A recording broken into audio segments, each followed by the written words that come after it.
All right, week 6, we got Dallas versus Detroit.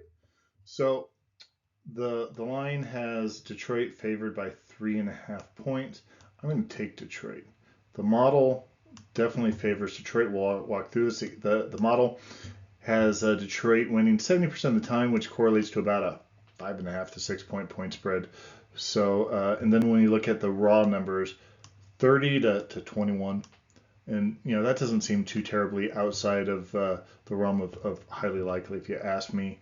And then also when you look at the confidence interval, so the 95% confidence interval has a clear gap between the Cowboys' top score here of 24 and then the Lions' low score of 27. Bayesian's got nothing for me. That's what that green means. It says that the model is accurately predicting both of these. So again, it's always fun to see how that turns out. Then when I come down here, a couple things notice is Dallas is not able to run the ball well, and we'll see that next.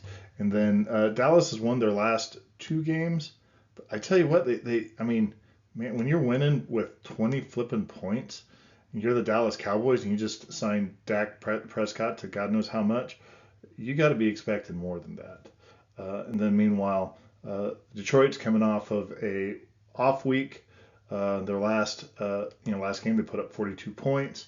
They did lose a close game to Tampa Bay, but overall, I think Detroit's been looking solid this year. Uh, really, no complaints. I think that they're a strong team overall. And then when we come over here, what we're really going to see is we're going to see a balanced offensive approach when we see that a median of 172 yards of rushing and 210 yards or 214 yards for passing.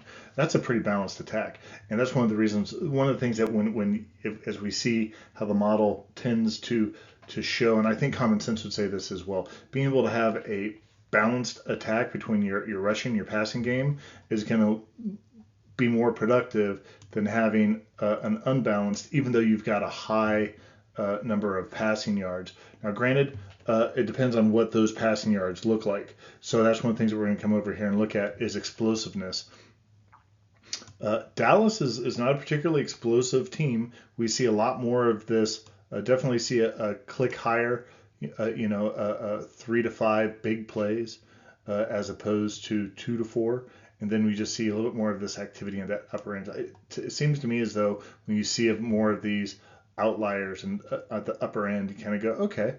And then meanwhile, we see more of this lower end over here for Dallas. A couple of things that I see is Detroit. They play fundamental football. They're doing a good job of protecting their quarterback. Probably some more interceptions than what I think their coach would like to see. But overall, it's a pretty solid, well balanced offense, defense all the way around. Just a good team. I'm sorry for Detroit. And so I see, and then when I watch Dallas, I don't see solid football. It looks to me as though there's um, other things going on in practice in the clubhouse. I don't know what it is, but it just doesn't look as though they show up to play every single game. So anyhow, if you got questions, comments, drop me a note. If you like what you're listening to, like and subscribe. I'm trying to get to 500 subscribers this year. Got a long way to go, so every subscriber helps. So anyhow, I hope to hear from you and have a good weekend.